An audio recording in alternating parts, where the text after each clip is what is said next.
Did you know France still holds power over 14 African countries? Surprisingly, France maintains significant control over 14 African nations, and the reason for this traces back to a colonial-era agreement known as the CFA Franc zone. Here's the key behind this system.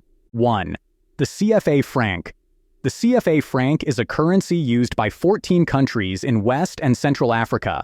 It's pegged to the euro, giving France substantial influence over these countries' monetary policies.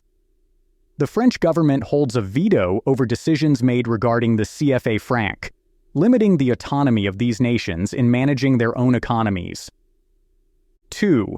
Criticism of neocolonialism.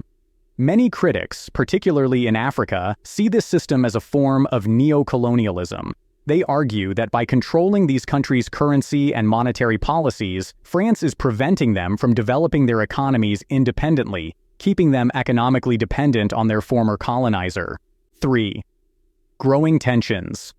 In recent years, tensions have escalated. In 2020, Mali withdrew from the CFA Franc zone, signaling growing frustration. This has fueled rising anti-French sentiment across Africa, with some countries questioning France's continued influence in their affairs. 4. Arguments for stability. Despite the criticism, some African leaders argue that the CFA Franc zone provides economic stability, as the currency is tied to the euro, ensuring lower inflation and steady exchange rates. However, it's undeniable that this long-standing arrangement is a source of tension.